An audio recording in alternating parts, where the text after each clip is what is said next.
que dá pra começar aqui. Eu não lembrava se era nessa sala ou se era na outra.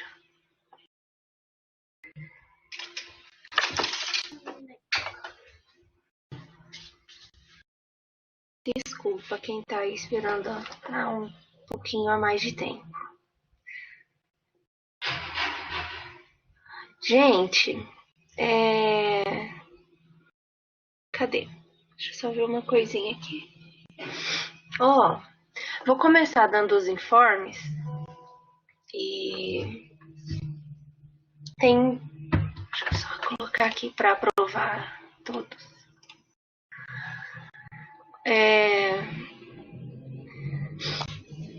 Então, alguns informes para a gente adiantar aqui. Primeiro informe, segunda-feira a gente teve reunião com responsáveis.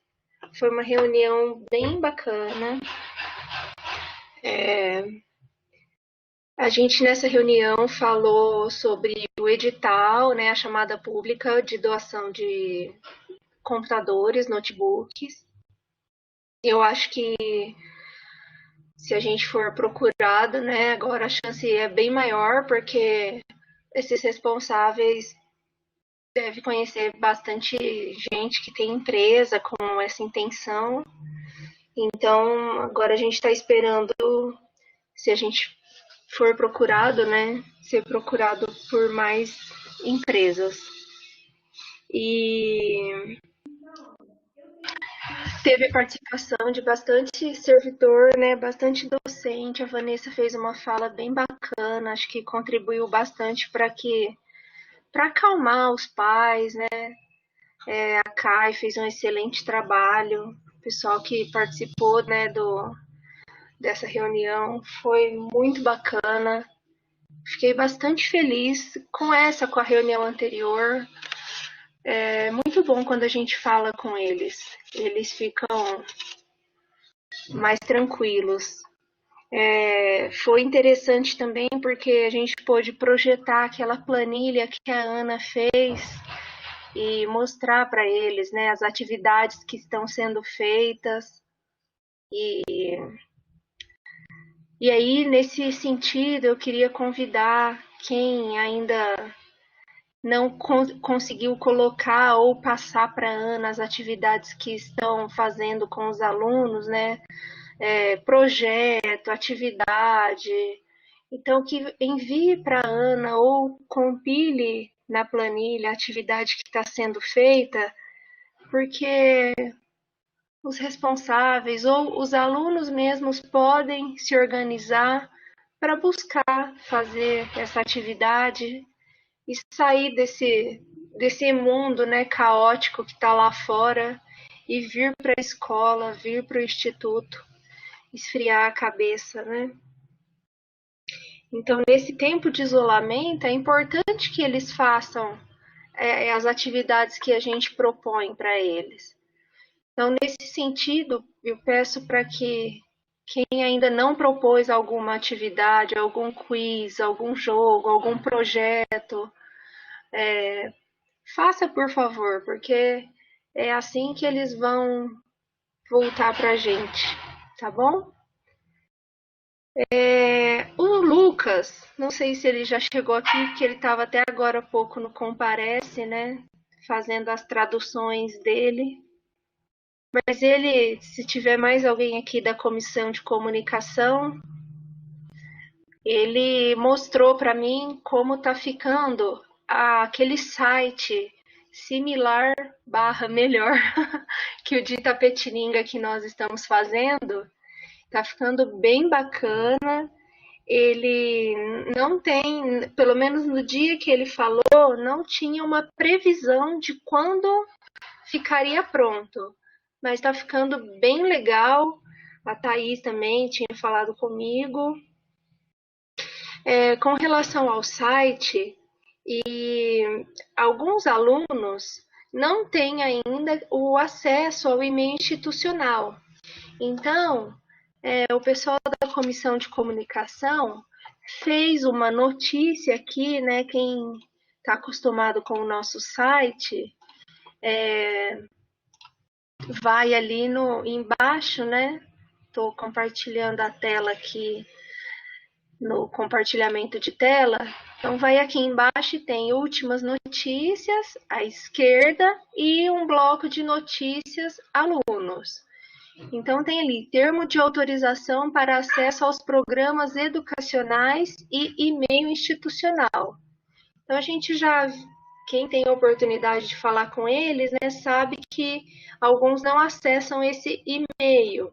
E não acessando esse e-mail, os docentes que querem utilizar o Teams, os alunos não conseguem acessar o Teams e o Office 365 com todas as funcionalidades se não tiverem o e-mail institucional. Por que isso? Porque os responsáveis, por algum motivo, não assinaram esse termo. Ah, mas como eles vão assinar o termo, tudo, né? Se alguns não têm o scanner em casa, tal. Tudo bem, gente, não tem impressora, tranquilo, ó. Então a gente colocou aqui que eles vão poder, vou aumentar aqui, ó. Então eles vão poder imprimir ou escrever à mão e digitalizar ou tirar uma foto, né? Tem que estar dando para a gente entender e enviar no e-mail da secretaria. Eu falei com a Evelyn agora há pouco e ela falou só para depois a gente colocar um pouquinho a mais no site que tem que aguardar uma resposta da secretaria falando que tá ok para usar o e-mail, tá bom? A gente vai corrigir isso, mas quem tiver acesso ao grupo de alunos e puder falar que quem ainda não está acessando o e-mail institucional para dar esse recadinho para eles, então é isso.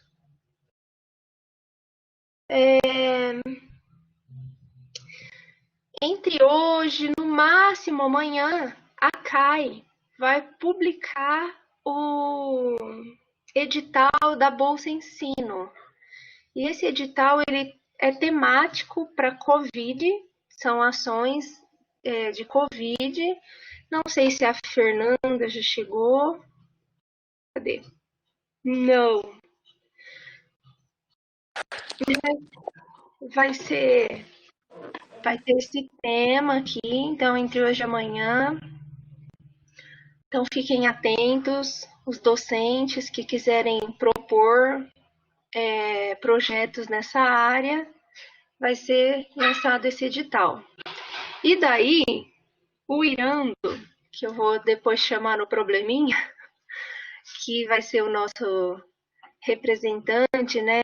Não sei se ele vai chamar uma comissão para atuar com ele, e aí a Gabi vai ajudá-lo, vai ter mais gente. A gente vai fazer um da extensão também, porque a gente tem valor para bolsas igual tem o do ensino, tá bom?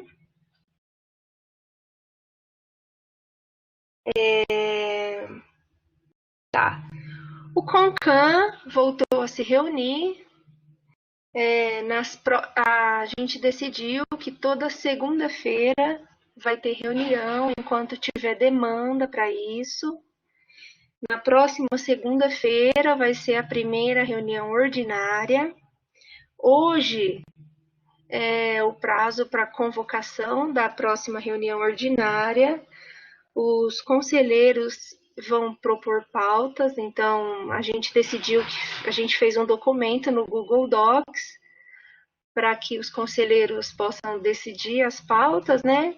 Então eu convido todos do campus procurarem os conselheiros para também conversar sobre isso. Se tiver alguma pauta que queira que seja colocada lá, procurem os conselheiros para a gente poder colocar pautas lá para serem discutidas, tá bom? E aí, nesse sentido, parabenizo também os professores que se reuniram para.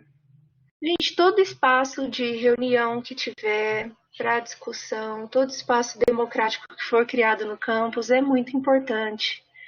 Então, bacana, muito legal. Não lembro o dia, deixa eu ver aqui se eu encontro, mas a PRD enviou um documento para os campos falando sobre alteração de férias docentes. No resumo, vai ficar para os campos decidirem sobre a alteração das férias docentes.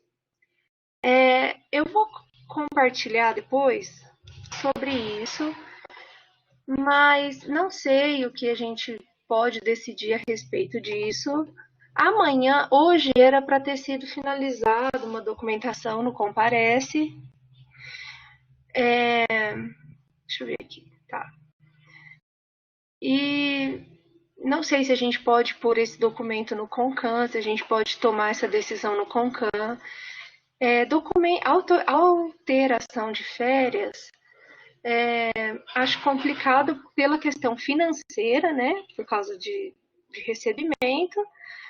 Para isso não gerar, como fala, perda financeira, né? A gente poderia, uma proposta, né? Se for decidido alterar férias, né? Deixar que o servidor que tem férias, né, tire um dia de férias e depois suspenda se for trocar essas férias, ou deixar as férias normais, e não sei. Mas não é agora que a gente decide isso, a gente pode decidir num outro momento, ou esperar amanhã a reunião, porque a reunião do Comparece não terminou hoje, vai terminar amanhã, às 10 da manhã. Então, quem puder comparecer na reunião do Comparece amanhã às 10. Pode ser, a gente pode falar sobre isso na reunião do CONCAN, inclusive, na segunda-feira. E os dois últimos informes para a gente começar, né, que já passou 15 minutos da nossa reunião, tem a ver com construção/reforma. Saiu um registro de preço de reformas e a gente tinha registrado intenção de reforma, né? E essas reformas são numa ordem de prioridade que tinha sido definida antes, né, do campus. Deixa eu pegar aqui. Aumento no número de calhas para escoamento da água de chuva. Reforço no piso do corredor, porque tem quebras constantes. Troca do piso dos laboratórios de informática. Troca das massas que envolvem os vidros das janelas do campus. E uma outra obra que o campus também tem que fazer, mas a gente está com um problema, é a obra de cercamento do terreno do campus. E qual é o problema que a gente tem? O terreno do campus ele foi invadido, mas não é uma grande invasão, é uma invasão pequena de um morador vizinho que fez um galinheiro lá no terreno do campus. Só que a gente está tendo um problema com esse morador, porque a gente já pediu delicadamente para que ele retire o terreno, porque a empresa não pode começar a obra com esse terreno irregular, com essa invasão. E ele não tirou o galinheiro, e agora ele já recebeu uma notificação extrajudicial, e aí ele tem 10 dias para tirar esse galinheiro de lá. Então, no momento, são esses os informes. Alguma dúvida?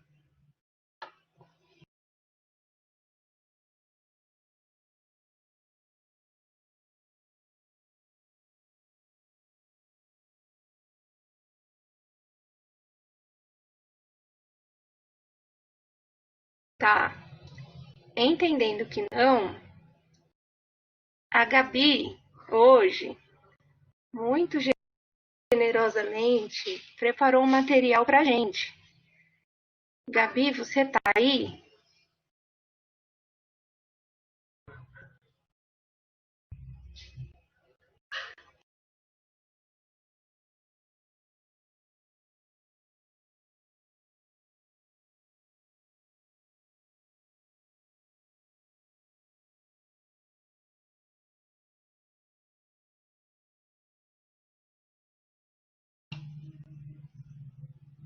Gente, vocês estão me ouvindo?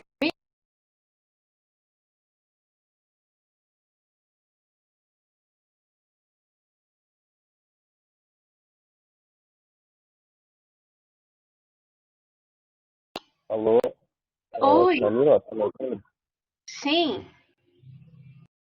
Ixi, Sobre essa questão das férias dos docentes, talvez fosse melhor a gente fazer uma reunião com todo mundo para deliberar a respeito, né? Porque tem relação direta com o calendário. E parece que não há muito tempo hábil para a gente resolver isso, porque senão a gente já vai começar a gozar as férias, né? A partir do dia 8 ou dia 9, se eu não me engano. Então teria que ser algo talvez, sei lá, para quarta-feira da semana que vem, numa reunião geral, a gente decidir isso.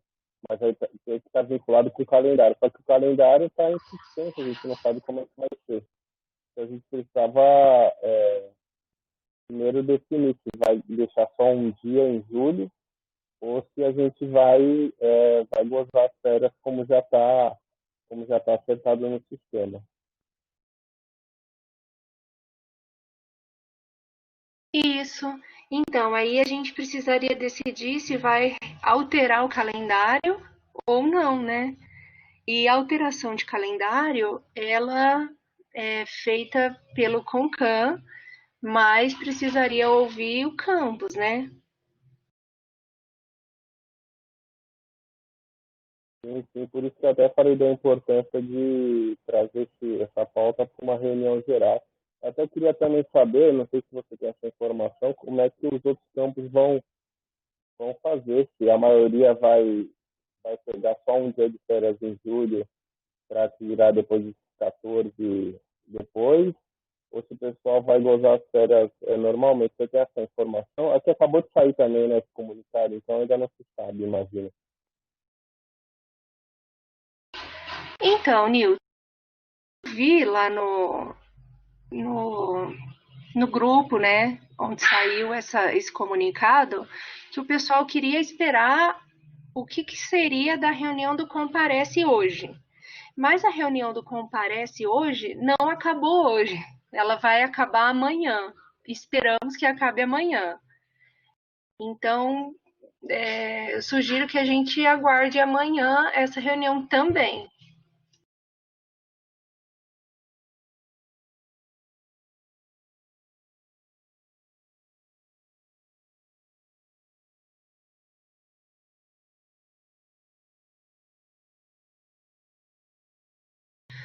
Mas também, não sei, se todos concordarem, a gente poderia agendar uma reunião geral para sexta-feira.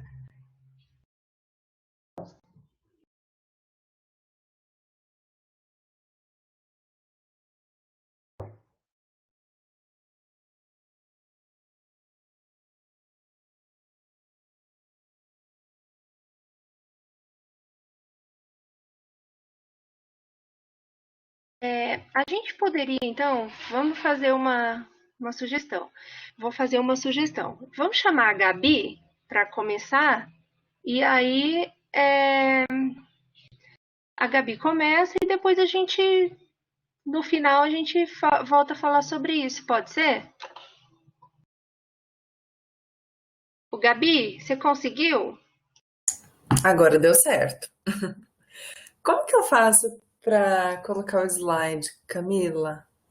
Ah, eu vou te tornar apresentadora. Peraí.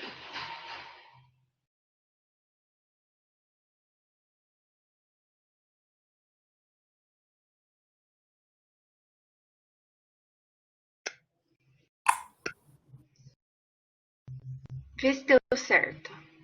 Aí você coloca ali no mais. Vê se deu certo. Deixa eu ver.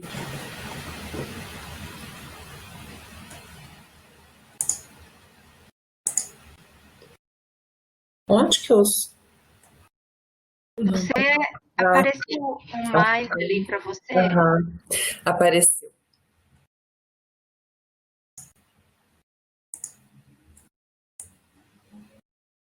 Deixa eu só tentar subir aqui o slide.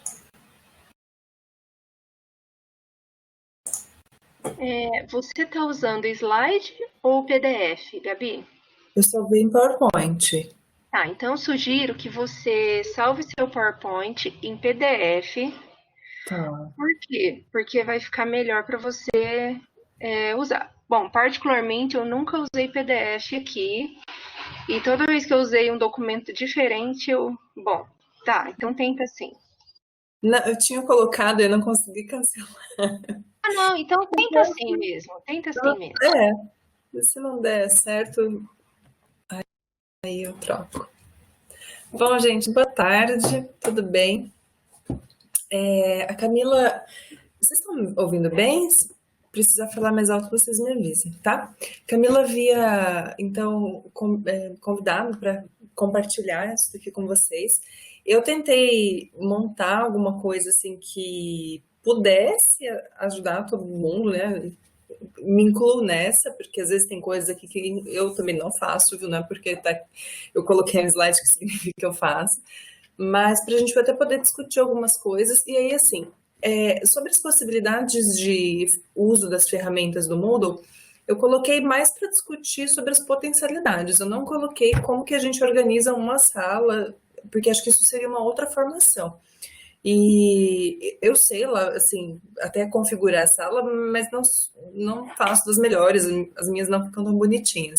Dependendo de como for, tem alguns amigos que trabalham com isso, eu não sei aqui também, nossos colegas, se alguém sabe, né, montar as salas bonitinhas.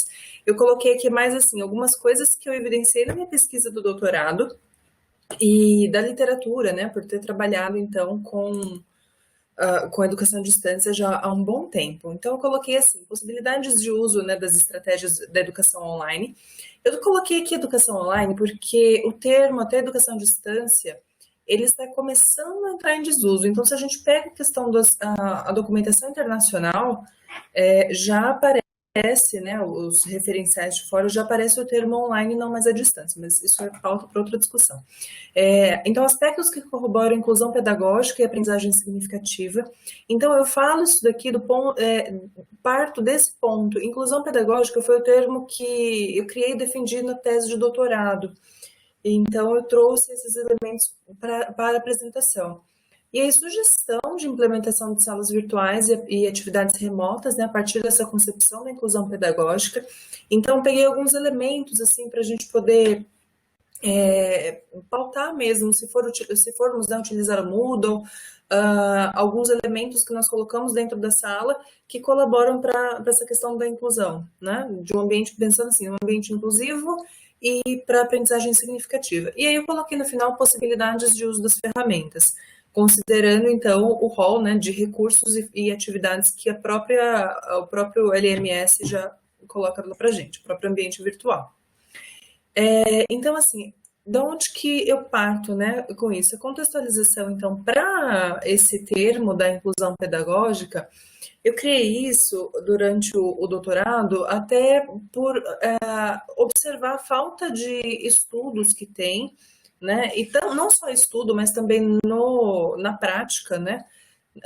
Na época eu trabalhava em uma universidade particular também à distância, então a gente observava que não existiam políticas para questões assim, para pensar em ambientes que fossem inclusivos, mas não pensando só no estudante que faz parte do público-alvo da educação especial, tá? Então aqui assim, pensando em educação para todos aqui, e esse para todos, gente, eu falo assim, considerando a questão do estudante que tem acesso, tá? Aqui, nesse caso, eu não estou entrando naquela discussão, as pessoas que não têm acesso, não. Partindo das pessoas que têm acesso. Então, essa educação para todos aqui também nas questões relacionadas aí à parte, né, biológica, talvez, pessoas que tenham deficiência, algum transtorno, dificuldade de aprendizagem, por aí vai.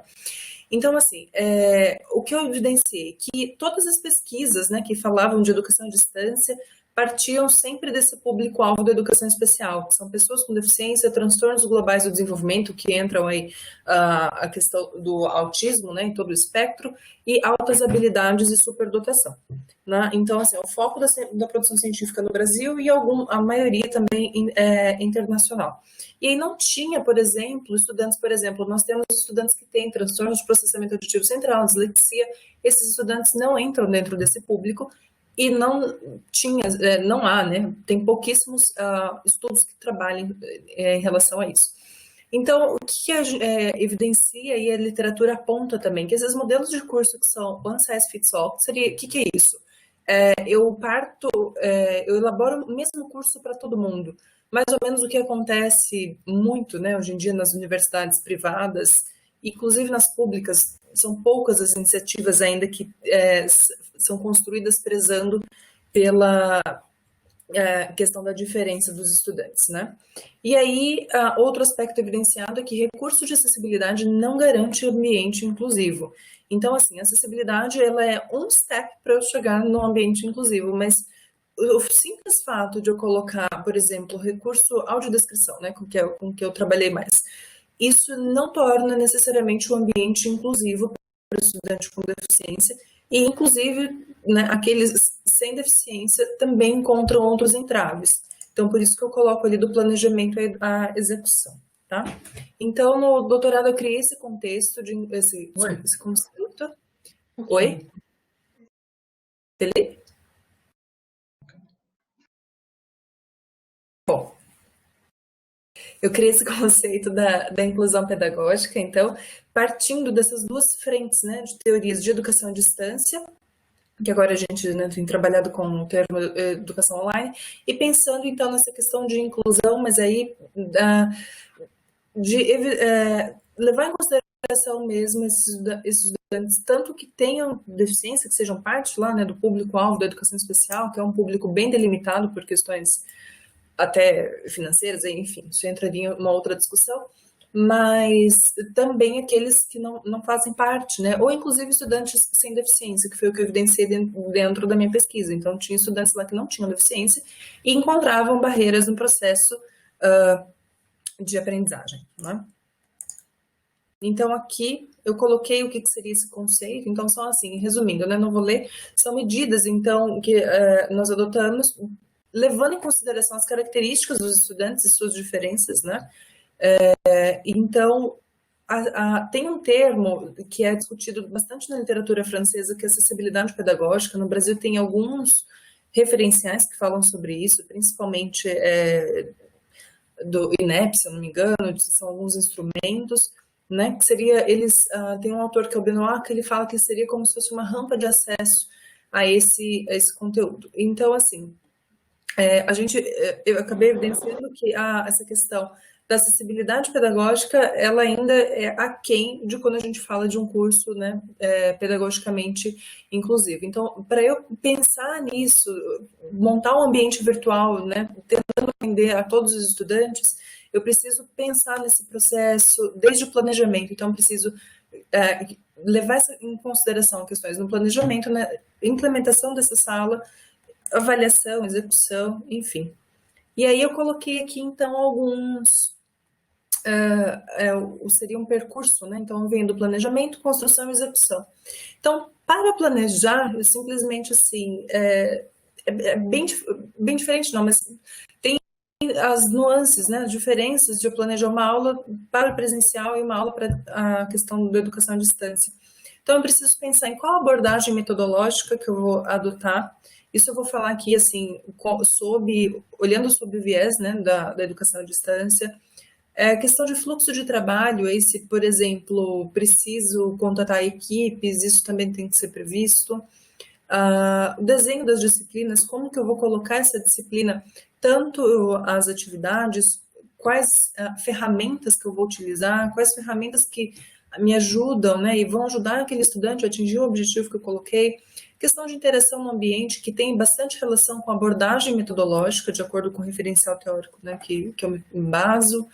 Depois, a questão dessa implementação, então, dentro do ambiente virtual, a parte da produção de materiais, se vou produzir materiais, se vou pegar material pronto, a questão de direitos autorais, né, que é importante também a gente considerar aí, a seleção de materiais didáticos. Se eu tiver, não é o caso do nosso campus, mas se eu tiver estudante com deficiência, né, nós temos aí a lei da inclusão a partir de 2015, então pode ser, esse ano nós não tivemos, mas pode ser que no próximo ano algum estudante com deficiência se matricule. Então, como que eu vou garantir que esse material vá ser acessível para o estudante, né? E aí, então, depois a execução, então, dentro do ambiente virtual, então, as interações, a questão do feedback, a mediação pedagógica, esse aspecto aqui da mediação foi um dos elementos que eu evidenciei que foram, assim, extremamente importantes quando eu trabalho com a educação online. Tem uma teoria que é do Michael Moore, ele propôs lá em 1993 que ele fala sobre a distância transacional. E aí 3 aspectos que fazem parte dessa distância transacional, se não me engano, é comunicação, a interação e autonomia do estudante. E aí uma coisa que interfere muito, né, as pessoas estão distantes temporal e espacialmente, é a questão da comunicação. Então, a comunicação ela é um entrave muito grande e você pode tanto ter problemas, né, assim, durante o processo de ensino e, consequentemente, a aprendizagem do estudante, e quanto aproximá-lo. Então, tem aqui algumas abordagens que ajudam a diminuir, a minimizar esse problema causado por essa distância transacional que o Michael Moore coloca, né? Aqui eu coloquei, então, o conceito, seria uma análise, assim, um esquema dessa inclusão pedagógica. Então, eu coloquei aqui, me baseei no que o José Armando Valente fala sobre a aprendizagem, né? Que ele parte lá da aprendizagem em espiral. Então, eu me apropriei desse conceito dele para colocar que esse conceito não é um conceito estanque. Então, seria em espiral. Cada vez que eu passo por um desses elementos aqui, eu passo de uma forma diferente, vou ampliando isso. E aí eu preciso considerar tanto a questão dos aspectos organizacionais, quanto pedagógico e metodológico para garantir esses ambientes inclusivos, e aí tem os diversos elementos que eu preciso pensar. Então, elementos que fazem parte do planejamento, elementos que fazem parte da construção, da execução, e garantir em todos eles a acessibilidade pedagógica, que é como que esse estudante vai ter acesso ao meu conteúdo, tá? Então, aqui, tudo bem até aí, gente? Falando muito rápido, se tiver, vocês me sinalizem. Então, planejamento, né? Algumas coisas assim importantes. Conhecer, então, o perfil do estudante. Isso a gente tem, até o Antônio Nova fala muito sobre isso, né? Eu falo que nós somos super privilegiados de poder trabalhar em um único lugar e conhecer os nossos alunos muito de perto. Então, isso daqui é uma coisa muito importante para quando a gente vai trabalhar. E é algo também da experiência que eu analisei, de outras que eu pude trabalhar também com educação à distância. Então, quando nós trabalhamos com educação à distância, nós tutoramos, né, nós mediamos pequenos grupos, que infelizmente isso não tem acontecido mais, né, tanto nas privadas quanto nas públicas, a gente consegue conhecer o estudante, conhecer onde ele, né, em que momento ele tem dificuldade, quais as potencialidades. Isso é algo interessante para nós trabalharmos. Outra questão depois, organização das salas virtuais, né, nos LMS. LMS é o AVA, que é o ambiente virtual, Moodle, Blackboard, por aí vai. Então, aqui a questão dessa distância transacional que eu já falei, então a escolha dessa abordagem, ela vai nortear o planejamento, a construção e aí a execução dessa disciplina, né? E aí eu coloquei aqui também, eu já falei, até acho que no planejamento esse ano passado, não me lembro, sobre o alinhamento das atividades com o DUA. Eu tenho falado bastante do DUA, né, do Desenho Universal para Aprendizagem, porque é uma coisa que tem realmente sido muito falada nas discussões que a gente tem, tanto da área da educação à distância, nem tanto, mas da área da inclusão tem sido bastante abordado, né? Então, e aqui também a abordagem CCS, que é uma abordagem, eu coloquei algum slide, eu acho, mais para frente, ela se chama construcionista contextualizada e significativa, que eu trabalho com projetos, então essas duas aqui, até as 3, né? Dá para trabalhar de forma muito alinhada, mas cada uma delas daria uma formação diferente, também não vou me aprofundar nisso. PBL, estou tentando um colega para dar uma formação para a gente, que fala bastante sobre PBL, e aí eu trabalho por projetos. É super possível fazer trabalho por projetos, e essa abordagem CCS, a gente prevê sempre a produção de um produto, né, por parte dos estudantes. Geralmente, CCS por causa do construcionismo, então a gente utiliza as tecnologias digitais aí, geralmente, né? Então, essas abordagens, elas podem ser utilizadas no planejamento dessas atividades à distância. Teve uma experiência que eu participei 2, na verdade. Então, uma delas foi até o objeto do estudo da minha tese, em que as disciplinas à distância, elas eram organizadas com base na abordagem CCS no trabalho com projetos. Então, era muito interessante, porque todo esse conhecimento prévio do estudante, a gente conseguia levar isso para dentro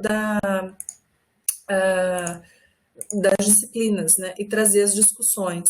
Aí depois eu comento um pouco sobre as atividades, as potencialidades disso. Então, aqui eu coloquei um exemplo de matriz.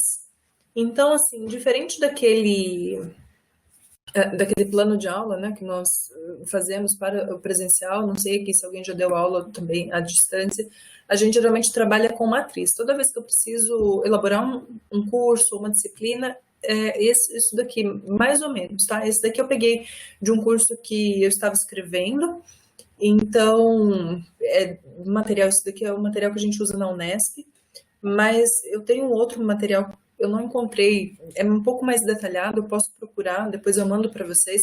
Então, como que a gente geralmente organiza? A Unesp trabalha com a organização de semana. Eu acho que fica fácil, assim, quando são cursos, né, X horas, sei lá, 60 horas, então a gente trabalha 10 horas por semana, né, carga horária aqui de 10, ficam 6 semanas. Mas aí nós podemos alinhar de acordo com a carga horária até da disciplina, né? Então, semana, aí eu penso sempre no objetivo. Então, né, o que eu quero ensinar durante aquela semana, a temática que vai ser utilizada, e aqui, ó, os materiais que vão ser colocados dentro deste ambiente. E aí, junto a esse material, como que vai ser isso? Então, as atividades no ambiente virtual.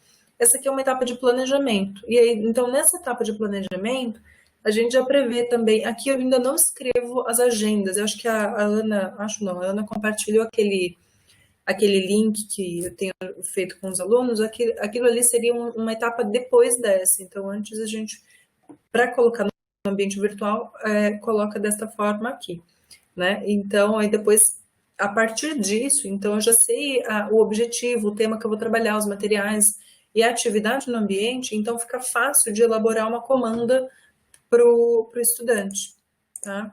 Opa, pulei. E aí aqui eu coloquei, então, algumas abordagens metodológicas. Então, eu me pauto, né, no Valente, no Edgar Morin, Peters, Schlinzen, que é o meu orientador, e a esposa dele, que tem bastante produção nessa área. Então, assim, as abordagens que nós temos, né, para a educação à distância hoje em dia são basicamente essas daqui. Então, essa primeira, né, o broadcast seria o quê? A transmissão de conteúdos. Tem um lugar que eu tive, assim, trabalhei, foi até interessante para ver essa abordagem na prática, e era assim, eles oferecem lá cursos, né, sei lá, eu acho bem complexo, mas eles oferecem cursos técnicos, então, assim, é uma transmissão de conteúdo mesmo, só abre o ambiente fica com cara de repositório, então a pessoa vai entrando lá, pega aquele conteúdo, consome, estuda aquilo, faz um questionário mesmo, participa de um questionário que o próprio ambiente corrige, e o fórum é só para tirar dúvida. Então, assim, ele é super pautado na educação depositária, né? É mais ou menos parecido com o formato que a gente tem dos MOOCs hoje em dia, que são aqueles cursos abertos e massivos. Mas, assim, para o nosso contexto, isso daqui não é adequado, tá? Já tem vários estudos aí, o Valente mesmo fala muito sobre isso. Então, não vejo como uma coisa adequada quando a gente trabalha, né, pensa na perspectiva de uma aprendizagem significativa. Outra coisa que a gente tem que tomar muito cuidado para não fazer é a virtualização da sala de aula. O que é a virtualização da sala de aula? Isso acontece demais. Então, por exemplo, eu vou elaborar um curso e aí eu pego e essa aula eu daria, sei lá, seguindo esse A, B e C no presencial. Eu vou lá e faço A, B e C na distância. Vai dar certo? Não. Tá? É a transposição do presencial para o virtual. Por isso que eu coloquei esse modelinho aqui, porque isso ajuda a gente a colocar, a estruturar, né? Como que eu vou fazer a questão da linguagem, que precisa ser uma linguagem mais dialógica, as comandas que precisam ser muito claras. Né? Eu coloquei depois disso algumas coisas para o planejamento. Tem uma outra abordagem que o Valente fala também, essa daqui eu já trabalhei bastante nessa perspectiva, na verdade é a que eu mais gosto também de trabalhar, é a mais trabalhosa. Então, assim, é o estar junto virtual. O próprio nome já diz, né? Então, você cria uma aproximação muito grande com os alunos. Tanto que eu costumei assim, trabalhar dessa perspectiva aqui, então é até engraçado, porque às vezes os alunos somem, e aí eu envio mensagens, né? Até brinco com eles que eu caço os alunos, e é mais ou menos isso. Então, a gente, com o Estar Junto Virtual, é assim, ela é uma abordagem de ensino, né, uma abordagem metodológica, em que eu faço o acompanhamento sistemático desse aluno. Então, nas experiências que eu já trabalhei, nós temos, geralmente, é claro, né, de segunda a sexta, tirando aí finais de semana feriado, geralmente teria 24 horas para responder a dúvida do estudante. Então, isso aqui foi até um aspecto que eu evidenciei dentro da minha tese, que quando a gente pensa em uma aprendizagem assim, né, significativa, e assessoramento mesmo, acompanhamento da aprendizagem do estudante, dá muito certo. Porque ele tem dúvida, você já consegue responder, e aí ele não se sente abandonado também, não se sente sozinho, porque este é um outro aspecto que a gente precisa considerar dentro da educação online, né, da educação à distância. Então, e esse Estar Junto Virtual, ele tem também a questão da interação aluno-professor e aluno-aluno. Inclusive, aqui, os feedbacks que a gente dá, eles são extremamente personalizados. Então, por isso que é importante nós termos, né, acompanhamento assim, de poucos alunos, igual nós trabalhamos no campus, nós conhecemos nossos alunos, então eu acredito que essa abordagem aqui é bem interessante. E aí tem a abordagem CCS também, que ela, né, entra, então, como essa construcionista contextualizada significativa, mas ela tem aí a questão do diferencial das metodologias ativas na construção da disciplina, do curso, né, ou da atividade ali que você for elaborar. E aí nós temos, então, para a construção dessas atividades. Então, de novo, né, eu trabalho aqui a questão do desenho universal para aprendizagem. Em inglês tem bastante produção, até estou dando uma pesquisada nisso agora, quando o artigo estiver pronto eu compartilho com vocês. Então, assim, disponibilização, não, voltando, o DUA, ele trabalha mais ou menos com tripé. Então, o que seria isso? Eu sempre trabalho no planejamento das atividades em múltiplas mídias, e eu também preparo atividades que são flexíveis. Então, eles dão, assim, um aporte teórico para poder montar atividades que sejam flexíveis. Então, eu disponibilizar esse material em múltiplas mídias. Eu achei bem interessante, assim, do curso não sei se mais alguém está fazendo curso de assessoria técnica disponibilizado pela PRE agora, e eu achei bem interessante porque eles fizeram isso em alguns momentos. Então, colocam, por exemplo, o texto, né? E aí coloca também um áudio, um vídeo, às vezes não necessariamente a mesma coisa, o mesmo conteúdo, mas explicando sobre o que vai ser aquele tópico. Então, isso daqui é um ponto importante. O outro ponto que eu diria, assim, que é o coração desse aporte, né, dessa abordagem metodológica, são as atividades flexíveis. Isso aqui dá muito certo, né, pensando aí para ensinar a turma toda, sem diferenciar para incluir, né?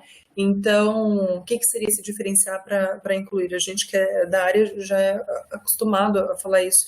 Por exemplo, eu tenho um estudante com dificuldade, eu vou fazer uma atividade diferente só para ele. Não, isso caracteriza uma exclusão, né? Então, pensando aí dentro de uma linha mais inclusiva, qual que seria o ideal? Então, eu penso uma atividade flexível com objetivo geral, né? O que eu gostaria que o estudante atingisse com aquela atividade? E aí, vários outros específicos que ele possa fazer dentro da potencialidade dele, tá? Então, por exemplo, ao invés de pedir assim, atividade fechada, faça um texto, né? E que resuma tal coisa. Então, você pede um resumo. Como ele pode fazer esse resumo? Ele pode fazer isso em mapa mental, em zine, em história em quadrinhos, enfim, a não ser que o que você queira avaliar ali seja a questão da escrita, né? Aí o objetivo é outro, por isso que é importante pensar no objetivo da atividade. A linguagem dentro desse ambiente também, então referir-se sempre ao estudante, uma coisa muito importante, enunciados curtos e destacar verbos. Gente, principalmente o pessoal do Proeja, eu tenho conversado bastante com eles têm às vezes dificuldade no que é para fazer. Então, o que eu faço? Às vezes eu mando direto para eles no WhatsApp, eu mando logo escrito, e aí eu mando um áudio depois explicando, né, as múltiplas mídias, explicando mais ou menos qual seria a atividade, o que eu gostaria com aquela atividade. E aí algo assim que é interessante, aí até uma outra... isso dentro, assim, né, dos ambientes virtuais, destacar os verbos. E uma outra coisa, quando nós formos utilizar esses ambientes virtuais também, é colocar, por exemplo, se eu coloco um link, colocar aquele link de cor diferente, porque às vezes só vira a mãozinha, né? Só dá aquele. Indica ali que é um link quando você passa o mouse por cima, e às vezes a pessoa não passa o mouse e aí perde que aquele determinado texto é um link. Então também é importante, às vezes, sei lá, destacar os verbos, deixar os enunciados em negrito, e se tiver um link, colocar, por exemplo, em azul, o arquivo que ele vai ter que baixar e ler, alguma coisa assim, tá? E aí alguns pontos de atenção que eu evidenciei na tese. Então, verborragia, tomar cuidado com textos muito longos. Mas não é para pôr texto grande? Não é isso, gente. Pode colocar o texto que ele vai ter que ler, que tem lá 20, 30 páginas? Claro que pode. Verborragia eu digo aqui na questão de como que você vai conversar com este aluno. Já peguei vários cursos, assim, né? Inclusive o que eu analisei, que o enunciado era muito grande e o estudante se perdia ali dentro. Então tem que tomar cuidado com isso. Lembrar que o estudante não está presencialmente com a gente para nós explicarmos para ele o que tem ali. Então, a arquitetura da informação, que é isso que eu comentei, de destacar os links, né? É legal da educação à distância que a gente pode, até dentro do Moodle mesmo, colocar em tópicos ou fazer um destaque, colocar um box, né? Nós conseguimos fazer isso. E aí, atenção também à questão da linguagem utilizada. E a execução, como eu já tinha comentado, os feedbacks personalizados sempre que possível. Claro que às vezes a gente sabe que o volume de trabalho é muito grande, às vezes não dá para fazer aquele feedback bonito, né? A gente tem bastante coisa para fazer, mas tentar ali evidenciar algumas coisas desse estudante, ou pontos de melhora. Observar sempre o enunciado da atividade na hora da correção, às vezes isso acontece muito. Principalmente quando a gente, às vezes, elabora a atividade, por exemplo, agora, e eu só vou corrigir essa atividade lá em julho. E aí, às vezes, eu penso que eu pedi uma coisa, mas na verdade era outra. Então, isso daqui é interessante, assim, a gente sempre relembrar esses enunciados para poder fazer a correção e o feedback. Isso acontece bastante, principalmente na educação à distância, que a gente tem essa flexibilidade maior de tempo, né? É a questão da avaliação também, então, dependendo da abordagem metodológica ali que eu escolhi, isso vai impactar diretamente na avaliação. Então, se eu escolher uma abordagem, por exemplo, lá de broadcast, que é só colocar os documentos dentro do ambiente, não faz sentido nenhum eu dar uma avaliação para ele aberta, uma avaliação que ele tem que construir algo, né? Então, a questão da mediação, e aí o outro ponto, então, a mediação pedagógica, né? Então, as respostas de forma personalizada, a questão do estar junto virtual, que é bem interessante, então, para dentro desses ambientes, tá? E aí aqui eu coloquei... Ué, não ficou? Peraí, não apareceu. Peraí, deixa eu ver aqui. Não, eu confundi, eu coloquei 2 slides. E aqui, então, algumas ferramentas que o próprio Moodle traz, né? Então, a gente tem, quando vai fazer edição, nós temos várias ferramentas e vários recursos que nós podemos utilizar, né? E formas também de organizar isso. Então, por exemplo, aqui, ó, eu tirei um print. Eu comecei a montar uma sala para o pessoal do 3º ano, mas eu não terminei ainda. Na verdade, eu só coloquei um tópico. Então, como assim não ficou definido se nós vamos usar mesmo o Moodle, se não, aí eu acabei não colocando. Mas aí eu peguei o curso da PRE, que eu achei que está super bem organizado. Então, que interessante, quando a gente for organizar a sala, dividir, por exemplo, em tópicos. Então, dá para dividir tanto em tópico quanto em aba, tá? Então, fica uma configuração um pouco diferente. Mas é interessante, assim, colocar esse tópico, o que eu vou trabalhar aqui? Aí cada professor vê, né, como a forma melhor de organizar isso. Pode ser em temáticas, pode ser em semana, enfim. E aí, aqui, eles colocaram, né, o objetivo e página, um fórum, e aí depois tem o 2. Aqui nessa parte mais à direita, tem os quadradinhos para que a pessoa pode dar um check se ela já fez aquela atividade. Eu cortei aqui para poder caber no slide, tá? Mas esse aqui é um exemplo de organização, então, do ambiente. E assim, gente, o mais limpo possível. Esse foi outro aspecto, assim, evidenciado na minha pesquisa, que o ambiente, nós até mudamos isso durante a pesquisa, porque durante, aliás, a construção do curso. Eu analisei 3 disciplinas. Na primeira, ela era completamente diferente da última que eu analisei. A primeira tinha muita informação, toda essa questão que eu coloquei ali para vocês, da verborragia, de muito texto, de imagem. Mas fica bonitinho. Mas nem sempre o que é bonitinho é o usual, sabe? A gente ouvia muito isso da equipe. Mas fica mais bonitinho, mas assim, às vezes o que fica mais organizado ou visualmente, né, mais interessante, não necessariamente seja funcional para nós trabalharmos com ambientes virtuais, tá? Aí aqui, assim, eu não sei se vocês já configuraram uma sala, a gente trabalha com a sala, nós, né, professores, conseguimos trabalhar com a sala no modo de edição, mas isso aqui dá outra formação, que aí essa... eu não me arriscaria a trabalhar com isso, eu sei algumas coisas, não sei tudo. E aí um aspecto importante aqui, até considerando a questão da ergonomia cognitiva, é a navegabilidade e a disposição dos elementos, né? E aí eu coloquei aqui uma dica, que isso aqui foi outro aspecto assim, evidenciado na pesquisa, é essa questão, até porque a abordagem metodológica foi estar junto virtual, mas assim, manter canal de comunicação com o estudante. Então, como que, assim, nessa experiência nós organizamos e já em outras nós organizamos também, dá certo. Fórum de dúvida, então mantém um fórum único, e aí abre tópicos ali por semana, ou de acordo aqui com essa organização, tipo, tópico 1, dúvidas, tópico 2, dúvidas, e aí deixar um outro fórum também geral, assim, para eles poderem entrar em contato com o professor, isso é bem importante. E aqui algumas coisas para a gente poder organizar a sala, então, no todo. O que é interessante, organizar por página, como essa daqui é feita, então se vocês olharem esse ícone aqui é uma página, então tem um texto ali. Arquivo, então você pode disponibilizar o arquivo também, né? Lembrando que esse arquivo aqui o estudante precisa ter o programa para poder abrir, então às vezes se a gente usar arquivos que sejam, sei lá, extensão em Flash ou às vezes em alguma versão de algum programa, o estudante às vezes se ele não tiver, pode ser que ele não tenha acesso, então isso aqui é uma coisa que a gente precisa tomar cuidado também. Isso é interessante, né? Colocar lá as diversas mídias. Agora, uma ferramenta que o Moodle disponibiliza, que eu particularmente não acho interessante e que teve um dado da pesquisa que nós evidenciamos que, pelo menos da forma como foi configurado, não foi interessante utilizar o livro. O que o livro faz? Todas essas páginas aqui que você utiliza, você pode configurá-las, salvar tudo isso num texto único e configurá-la em livro. Fica com cara de livro digital, mas não é e-book. Se for replicar o conteúdo, então a mesma coisa que eu coloco nas páginas do curso, replicar em livro, eu não acho interessante, porque tem aluno que se perde. Então isso aqui deu muito problema no curso que eu analisei. Tinha lá a informação e o aluno ia ler e falava, mas é a mesma coisa, eu não consegui localizar.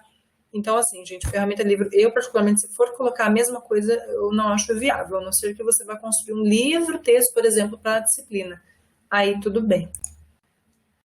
Aqui eu coloquei, então, algumas atividades que elas são as mais utilizadas, né, dentro do Moodle.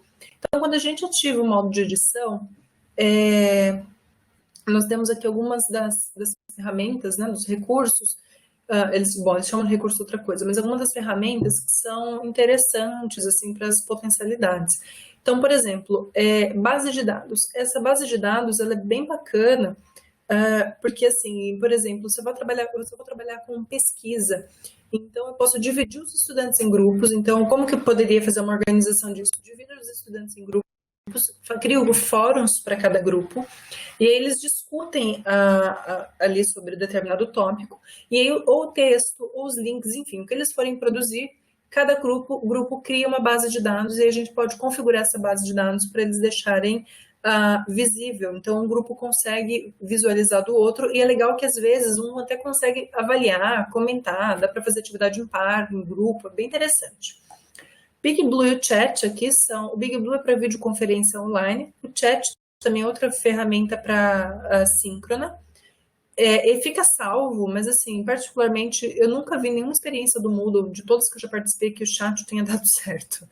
Então, assim, os alunos às vezes não entram, esquecem, a videoconferência é mais interessante. O glossário, então, por exemplo, você pode trabalhar com conceitos, e aí cada um cria um conceito e alimenta esse glossário. Tem uma forma, se eu não me engano, que dá para você ativar esse glossário no texto. Então, por exemplo, imagina assim, que eu coloquei lá glossário, coloquei a palavra ferramenta, e aí toda vez que eu escrever ferramenta, ele automaticamente vira um link que remete a esse glossário. Eu não tenho certeza se é automático, mas eu sei que dá para configurar e remeter o glossário, então quando passa o mouse em cima, ele coloca ali a definição.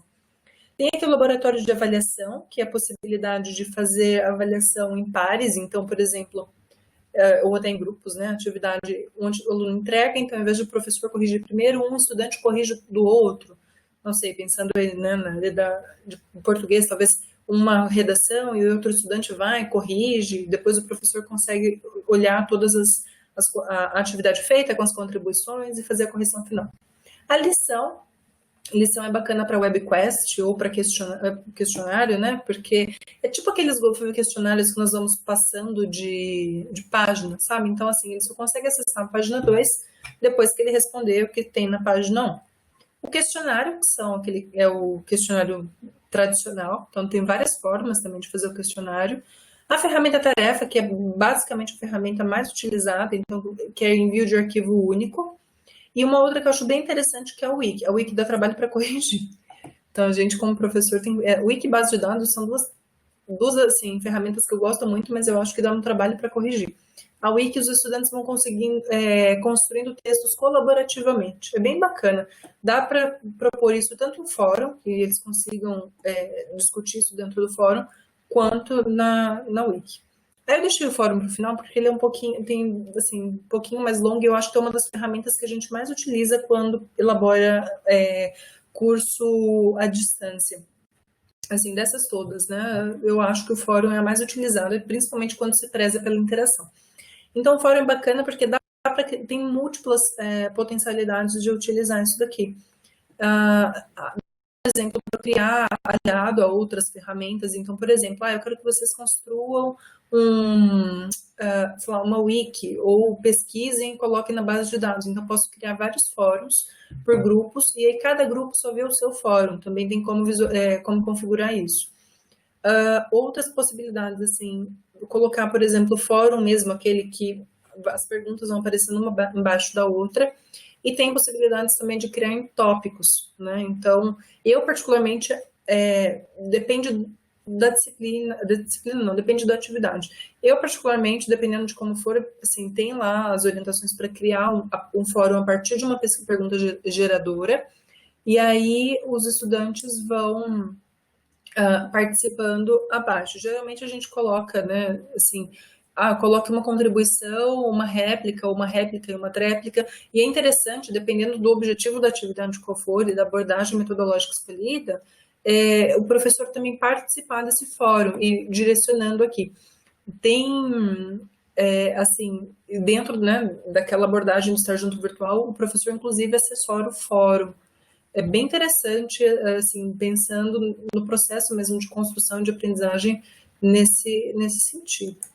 Bom, gente, é isso, acabou. Falei bastante. Não sei se era isso que eu poderia ajudar, ou se vocês quiserem fazer perguntas ou outra coisa, eu fico à disposição. Obrigada.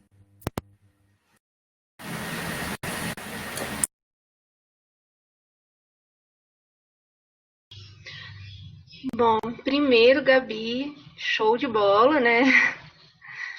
Muito obrigada. Vai falar mais vezes, né? Muito mais. E agora o pessoal fazendo pergunta, né? Pra Gabi. Ai, gente, eu fico nervosa pra falar com os pares. Eu falo que quando eu tenho que dar palestra mundo afora e que eu não conheço as pessoas, tudo bem, mas...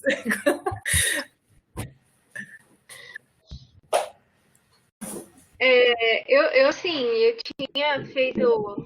Não sei se o pessoal perguntou, se o pessoal chegou a ver, né? Tem um curso que, né, não chega nem aos pés.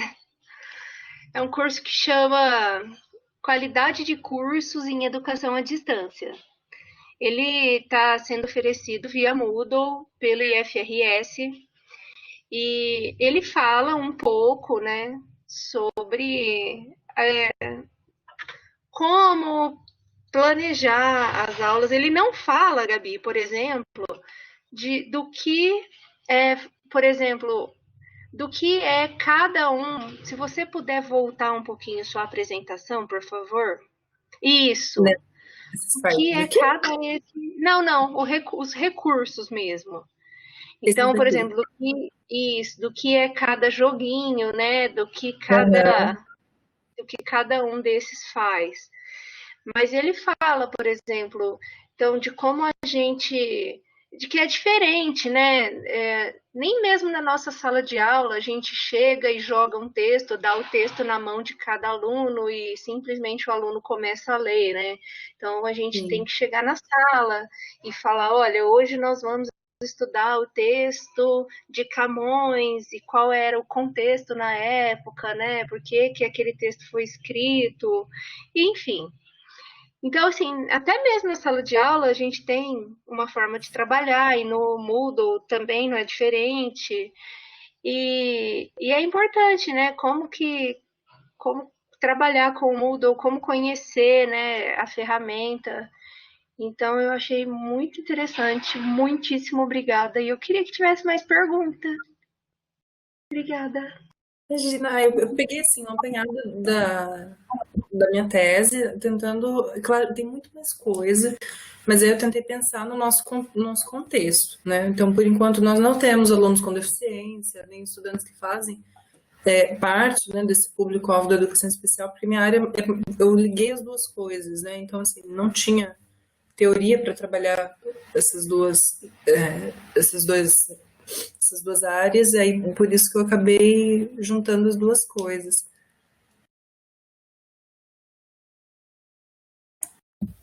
Gabi, boa tarde a todos e todas. Parabéns, Gabi, foi muito bom, adorei, ainda mais eu que sou bastante leigo. Eu queria só fazer uma pergunta para você com referência à interação entre equipe de trabalho e acompanhamento, quem coordena. É possível essa divisão? Como que aconteceria, se você sabe sobre isso? Uhum. Então, Lucivaldo, esse foi até um aspecto assim bem que eu evidenciei na pesquisa. E deixa eu voltar aqui, porque eu até coloquei aqui, ó, a questão organizacional. Isso entraria, então, o fluxo. Eu tinha colocado, acho que eu apaguei. Mas tinha um outro esquema, então, assim, que é trabalhar, por exemplo, aliado mesmo às equipes. Então, até isso não só na educação à distância, mas também no presencial, quando a gente fala de inclusão, né? Não dá para nós trabalharmos sermos pecinhas soltas. Então, a escola, a instituição precisa trabalhar como se fossem, né, engrenagens. Uma coisa depende da outra. Então, isso é uma coisa bem interessante, porque pelo menos assim, nas experiências com que eu já trabalhei, dá muita diferença quando a coordenação, quando, né, a direção, enfim, gestão tem acesso mesmo ao que está acontecendo e quando não. Principalmente se tratando de educação à distância, né? E aí essa questão de alinhar ao trabalho das equipes mesmo, né? Então, assim, no nosso caso, a gente não trabalha com produção de material didático ali dentro do instituto, mas em outros lugares, né, em que há produção de material, tudo isso precisa ser pensado também, tendo em vista essa questão inclusiva, né? Respondi a sua pergunta? Ou não? Não, respondeu sim, Gabi. Muito obrigado, viu? Mais uma vez, parabéns. Eu aprendi muito hoje com você.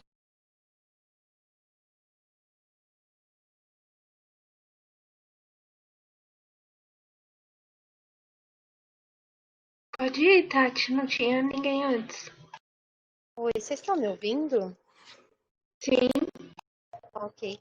Gabi, parabéns pela apresentação mais uma vez, né? Em outros momentos a gente já recebeu a sua contribuição nas reuniões para pensar esse desafio da inclusão.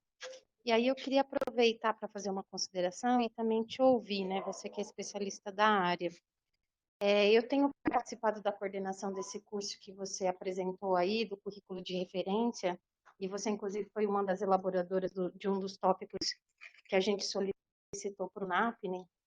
E a minha avaliação, pelo menos na equipe de consultores, é que a gente tem muita dificuldade, inclusive, de conduzir formação através dessa ferramenta por uma série de questões, né? Eu levantaria a nossa própria dificuldade mesmo por não dominar essas ferramentas, por não ter essa formação voltada para a construção de objetos pedagógicos na área de tecnologia, mas também a nossa dificuldade de viver atividades educacionais que tenham como mediação a própria tecnologia, né? Eu, por exemplo, eu tenho muitas restrições, sou muito crítica à educação à distância quando ela se coloca em substituição da relação professor-aluno, que para mim é uma relação essencialmente humana. E essa mediação por meio da tecnologia tem nos afastado dessa condição, né? Então, eu acho importante olhar para essas ferramentas, mas com uma espécie de meio que a gente está cada vez mais interagindo, mas sempre considerando que o objeto fim da educação é a relação humana em si. E no próprio curso do Moodle, do currículo de referência, a gente recebeu muitas observações críticas dos professores que fizeram parte, porque mesmo elaborando vídeos, mesmo elaborando áudios explicativos dos slides, postando outros tipos de objetos pedagógicos, a sensação que a gente tem é que isso foi extremamente insuficiente para construir a relação humana, né, que a gente vinha produzindo no currículo de referência. Tanto que levou a gente a fazer, na última semana, desde a última semana, vídeos, conferências com grupos pequenos, exatamente para aprofundar essa mediação. Então, essa, assim, era a consideração, né? Eu entendo isso como um grande desafio. E aí eu acho que a inclusão, nesse momento, ela está colocada como uma condição para todos nós, né?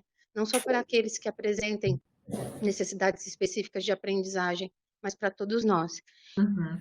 E aí a pergunta que eu queria te colocar, você como especialista da área, quando a gente está falando agora em ensino remoto emergencial, que é muito diferente de falar da modalidade em EAD, né? Você domina bastante isso.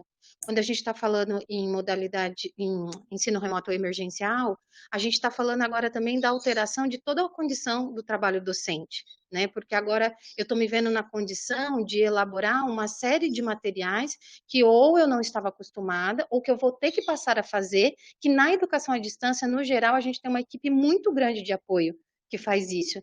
Então, toda a condição do trabalho docente está sendo alterada nesse momento, desde a relação professor-aluno, mas também a carga cobrada de trabalho que passa desde a elaboração de materiais, acompanhamento, feedback individual, construção de mediações pedagógicas, avaliações diferenciadas.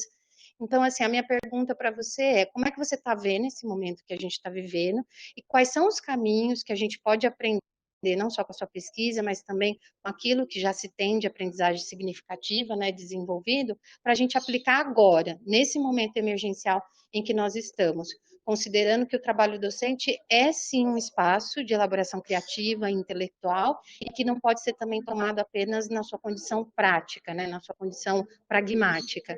Então, eu queria te ouvir um pouco a sua reflexão nesse sentido e, de novo, quero muito te agradecer.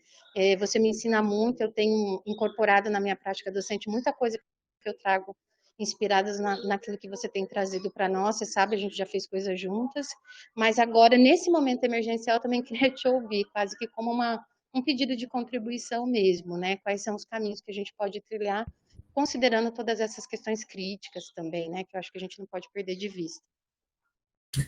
Pergunta de $1 milhão. Tati, eu vou comentar aqui dessa fala umas outras coisas que eu anotei, e depois eu comento sobre isso, tá?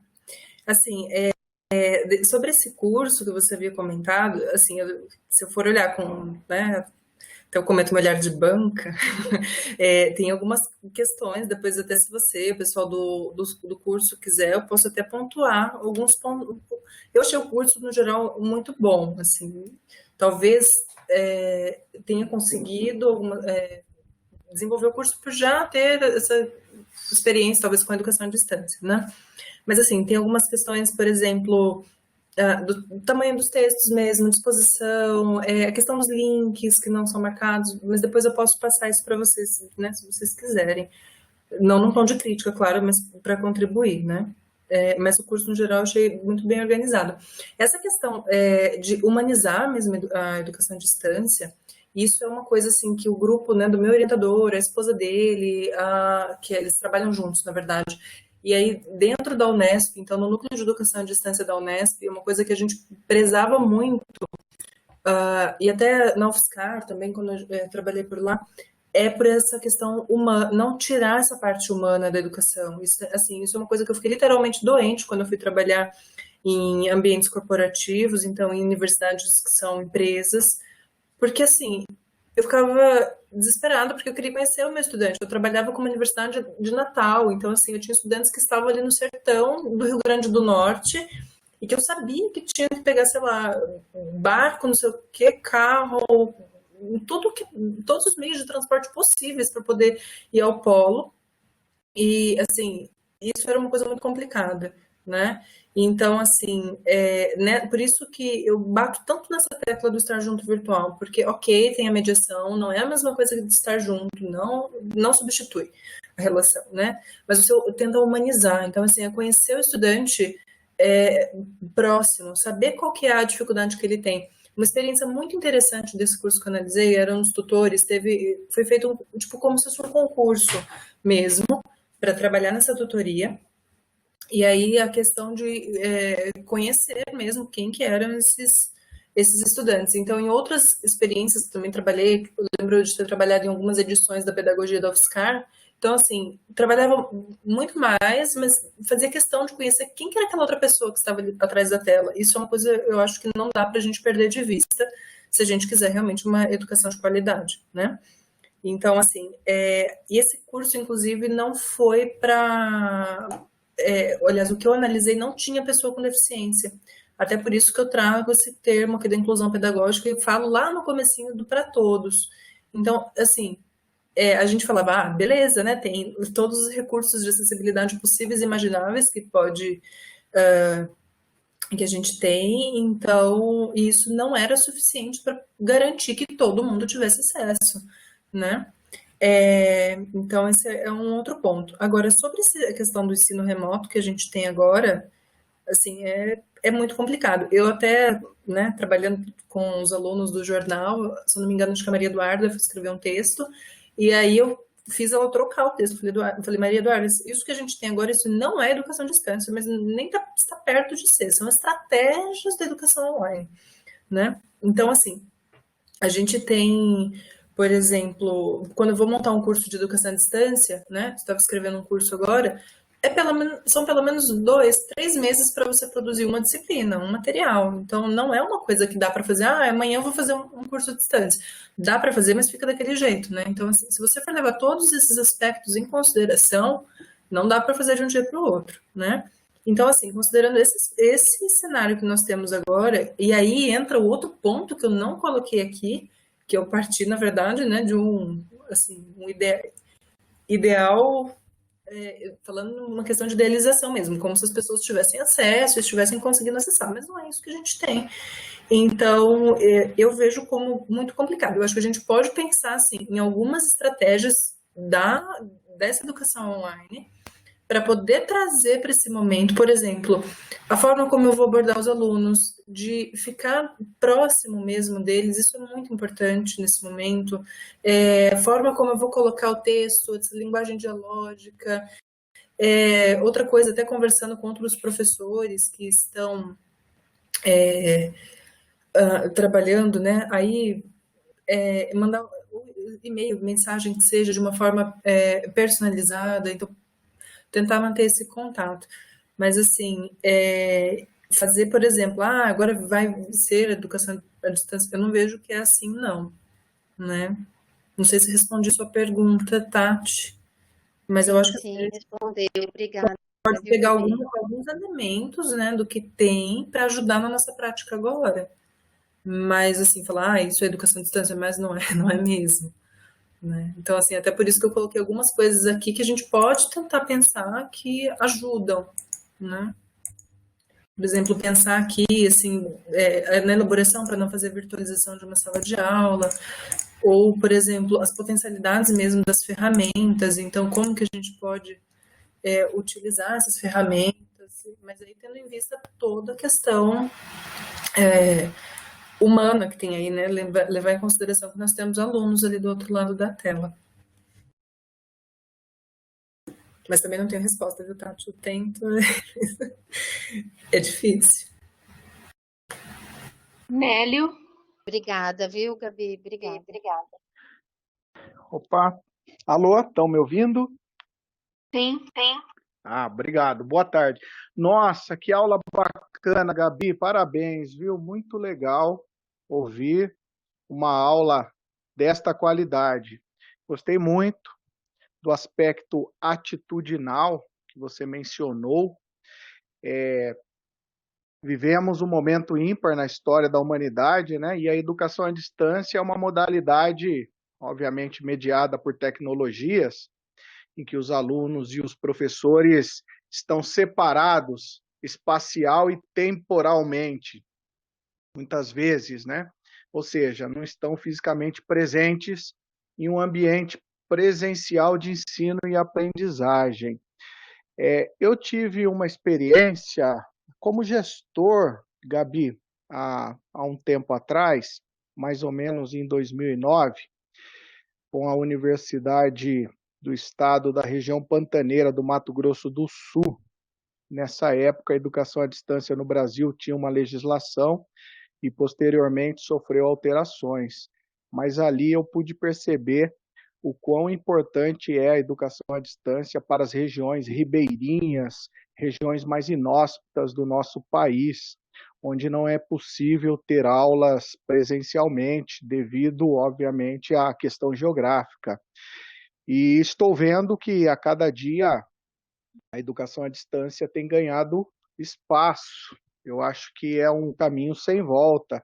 Todos nós temos que nos adaptarmos a essa realidade, né? Com o advento aí do semicondutor, que trouxe a internet, todos nós estamos sendo beneficiados, né? Eu, por exemplo, estou assistindo a sua aula com o meu aparelho celular, com uma internet ruim, não é boa, mas em princípio até agora está funcionando.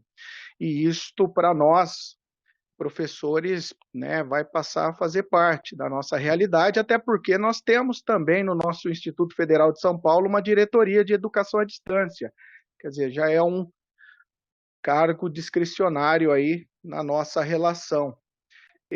Gabi, eu queria, obviamente, ouvir de você que é especialista, entendida no assunto, como você vê essa nossa relação atual no Brasil, onde ainda há um pouco de rejeição com essa prática, e o que você observa para o futuro, porque cabe às instituições que promovem o ensino à distância buscar desenvolver seus programas, né, de acordo aí com os pilares da educação, que vocês que são especialistas em educação sabem bem, aprender a conviver diz respeito ao desenvolvimento da capacidade de aceitar a diversidade, conviver com as diferenças, né, estabelecer relações cordiais com a diversidade cultural, né, respeitando, obviamente, essa harmonia.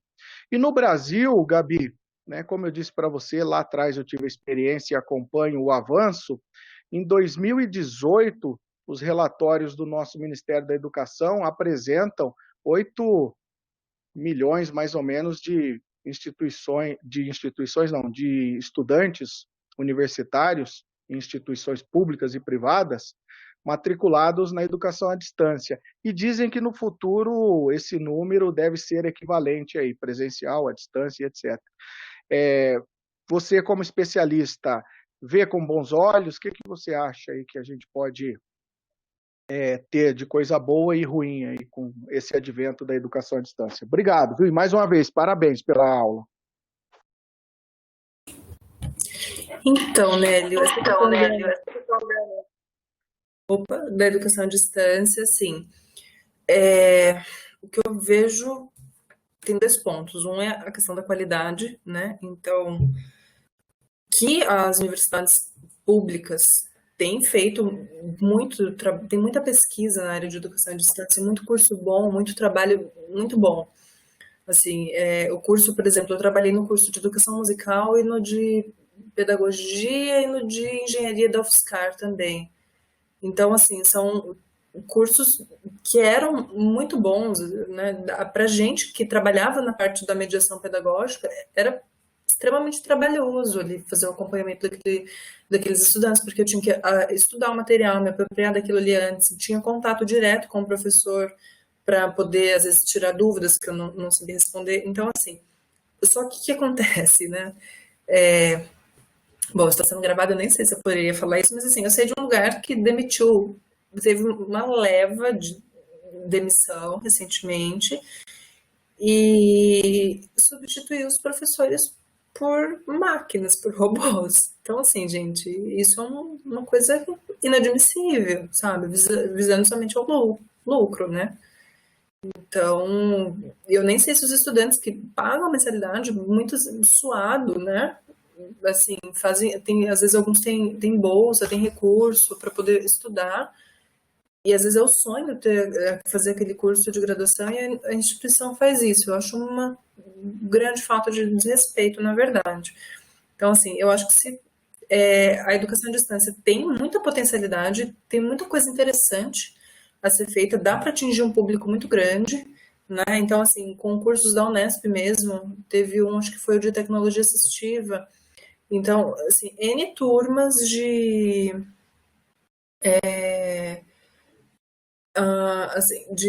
formação e cursos muito assim, bons em que eram feitos nessa perspectiva do estar junto virtual. Eu lembro que até, né, a esposa do meu orientador até conta de uma das turmas que eles fizeram até uma festa online, foi assim, mais ou menos o que a gente tem hoje, eles fizeram porque era todo mundo distancialmente separado, né?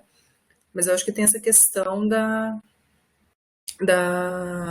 qualidade. Aí a outra questão que você comentou, né, dos estudantes, tem crescido, é inegável, né, vai continuar crescendo. Hoje em dia a gente tem fora do Brasil também, tem movimentos, depois eu posso passar até umas plataformas, eu passei para os alunos várias, né, então tem a edx.org, que tem a própria MIT, Harvard, eles têm vários cursos que são oferecidos na modalidade MOOC. Então, que você entra, faz e tem lá a certificação. Então, todo um percurso de aprendizagem autorregulada, né? Você vai no seu ritmo e no seu tempo. E aí, para quem tiver interesse, tem o censo da ABED, que tem todos esses dados. Claro que a ABED também é uma instituição assim, extremamente comercial, né? O censo deles é o único documento que a gente tem hoje, assim, que faz essa pesquisa de quantificação mesmo, né, dos dados de acesso de estudantes, de aluno, enfim. Mas aí mas tem esse viés muito comercial. Mas, por outro lado, dá para ter uma noção, né, de como que está a educação à distância hoje e as perspectivas futuras. Vou pegar depois o site atualizado, me cobrem que aí eu mando para vocês.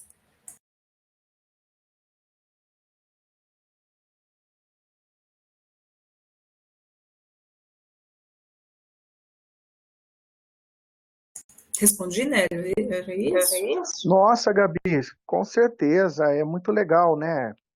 Ouvir você, não só na prática docente, que a gente tem as dificuldades naturais, né? Mas também o entendimento, essa visão de mundo, né? Sobre a educação à distância. Muito obrigado, viu? Abraço.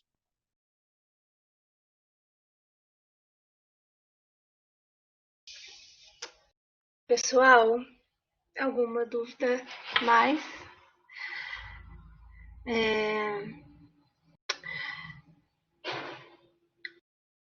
Gabi, de novo, muito obrigada. Mesmo. Provavelmente, se o pessoal acho que não gostou, amou de paixão. Então, caso você tenha mais alguma ideia, caso você ache que pode ajudar bastante a gente, né? Uma vez que provavelmente, não sei se vai ter como a gente fugir disso, né? Caso você possa. Opa, acho que o Thiago está digitando aqui. Caso você ou algum outro servidor queira compartilhar mais algum saber com a gente, possa preparar mais algum material, ou se o campus achar que a gente pode continuar fazendo reuniões às quartas e eleger um outro dia, né, para a gente fazer formação nessa área, já deixo aqui o espaço aberto para você, para outros servidores dividirem com a gente. Eu conheço bastante gente assim dessa área e aí eu posso pedir também até para colegas darem informação. né? Tem um amigo, eu falei com ele agora, que ele me chamou para dar uma aula, né, for free para ele, e aí eu estava tentando negociar uma contrapartida de uma formação para gente. Então a área dele é PBL, gamificação, então tem meu orientador também que é super aberto e é um grande nome dentro da área da educação à distância, né? Então posso ver algumas pessoas também para falar. Sucesso total, então, Gabi. Já fica o espaço aqui aberto para eles, para você, para os outros colegas do campus. E a gente está aí para receber vocês, tá bom? Muito obrigada de novo. Tiago quer falar aqui. Oi, bom, boa tarde a todos. Boa tarde, Gabriela. Obrigado pela aula, foi muito legal, gostei também. E eu só queria, na verdade, aproveitar um pouco essa fala também da Camila, né, para enfatizar isso. Eu acho que realmente a gente está precisando bastante dessas discussões de formação.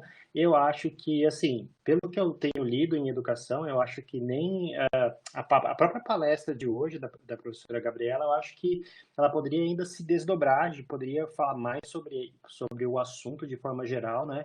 Porque eu tenho lido um pouco sobre educação à distância e lido um pouco também sobre inclusão pedagógica, mas eu não tenho visto ainda muita literatura e muitas discussões sobre as duas coisas combinadas, né? Que eu acho que foi o que mais me surpreendeu aqui em relação a essa abordagem da professora Gabriela.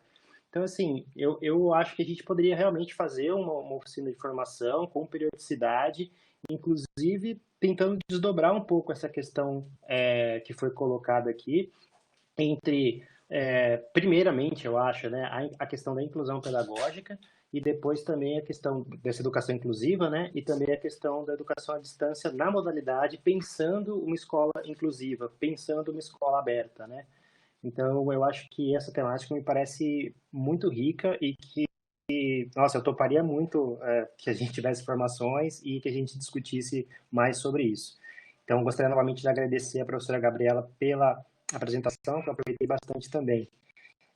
Aí, ó, envia aqui a Gabriela comentando que só tem a tese dela. Tá bom, vou ler. Tá bom, obrigado. Não tá das melhores teses, não, mas...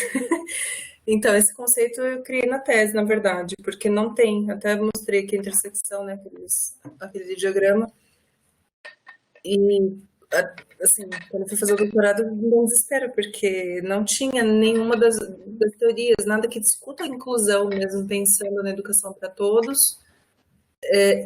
Todo referencial que tinha era só ou para estudante com deficiência, ou uma deficiência específica. Então, assim, foi bem, bem complicado. Eu achei algumas coisas no referencial espanhol, mas muito pouco também, só tinha um artigo. Eu coloquei aqui um link do Instagram, que umas meninas entraram em contato semana passada, eu até participei da reunião do grupo delas, vou começar a participar agora regularmente. Elas pegaram o meu trabalho e elas criaram um curso de... Estou tentando negociar isso também para a gente. Um curso de formação para professores de educação básica com base no conceito de inclusão pedagógica. E é legal porque elas têm todo o repertório da neurociência, né? É um grupo de neurociência. E aí elas criaram esse perfil, foi uma das bolsistas, né? Esse perfil do Instagram de divulgação científica. Então tem lá a partir do conceito defendido na tese. Aí elas fizeram esse material, mas não tem... Pois é, eu falei, nossa, vou me achar, agora eu vi a referência. Tá certo, parabéns, Gabriela. Me vergonha da minha tese, chama importante. Tá, querida! Até parece. Bom, é isso. Obrigado, gente.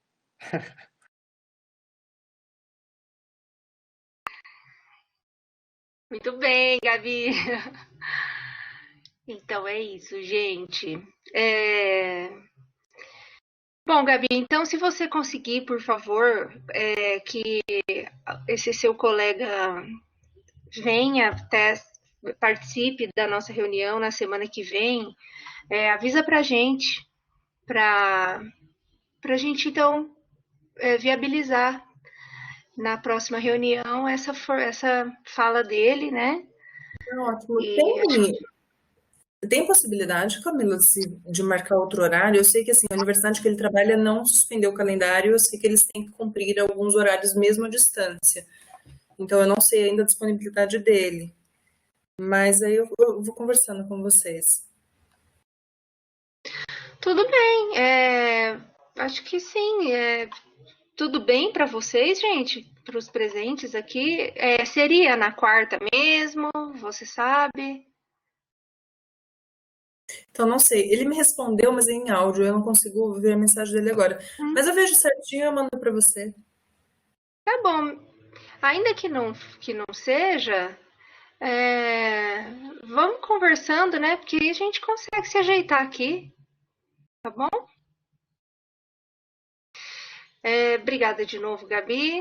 Pessoal, sobre as férias, só lembrando, né, que que a reunião de hoje foi gravada. Eu tenho disponibilizado, eu tenho subido essas reuniões no Drive, só que é o meu Drive pessoal. E aí eu conversei com o Caio para perguntar se tem um Drive, né, do campus, no servidor do campus, mas aí ele deu uma ideia, né?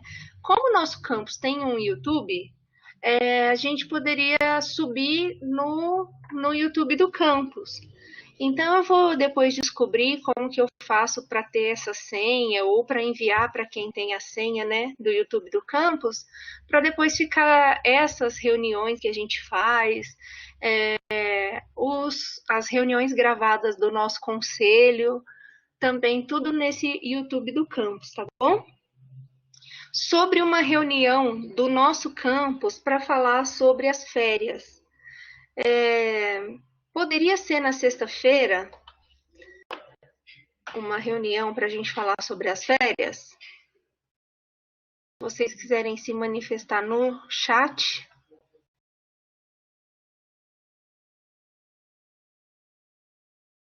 Às 15? Ok. Então, 15 horas, sexta-feira, a gente se reúne para a gente falar sobre essas férias. A Gabi marcou uma live com os alunos às 13h15. Você vai até que hora, Gabi? Mais um meio. Às 15 tá ok. Beleza, então. Eu preciso mandar e-mail ou todo mundo lembra? De qualquer jeito, eu mando um e-mail lá às 15 e aí a gente espera que até amanhã a reunião do Comparece. Ai, gente, eu não posso às 15, porque na sexta-feira eu tenho a reunião do Colégio de Dirigentes. Não vou poder. Não posso. Desculpa. O que eu faço? E aí na segunda já é a reunião do Concan? Ai, Deus.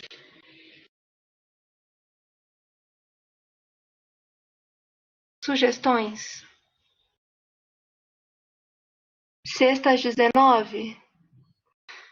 Pô, sexta à noite, pode ser?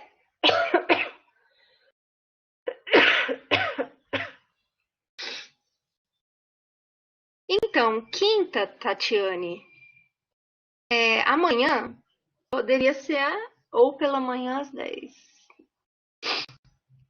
Deixa eu ver aqui. Ó, sexta 19 poderia ser.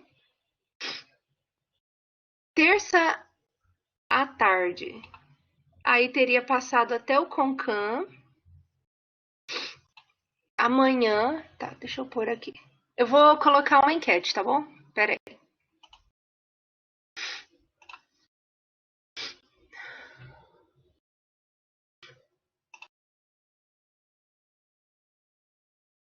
Enquete personalizada. Então, ó. Quinta noite. Sexta noite. E segunda de manhã.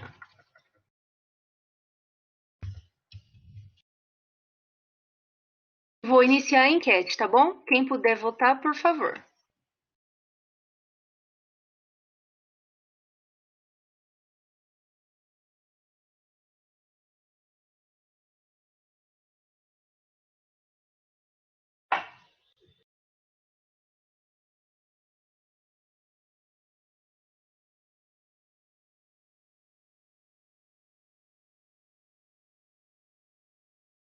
Dezenove de 21 votos, não aparece para que eu vote, então vou publicar, tá bom? Ó, deu 8 votos quinta-noite e 8 segunda de manhã, 3 sexta-noite. Quinta-noite ou segunda de manhã agora, gente? Vai, me ajude.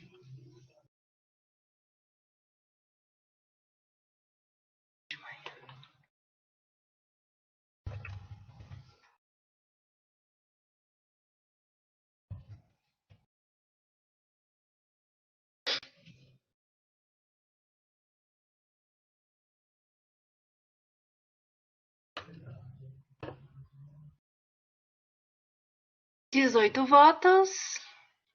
18 votos. E aí ganhou a segunda de manhã, tá bom? 11 às 7. Então, segunda, 10 da manhã, a gente se reúne, tá bom? Beleza, então. Então, segunda, 10 da manhã, a gente se reúne para falar sobre as férias. Então, um abraço, muito obrigada e tá bom.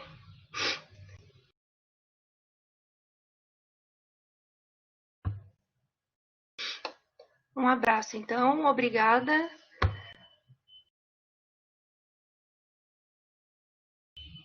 Até mais, gente. Fiquem bem. Obrigada, Gabi, de novo. Tchau.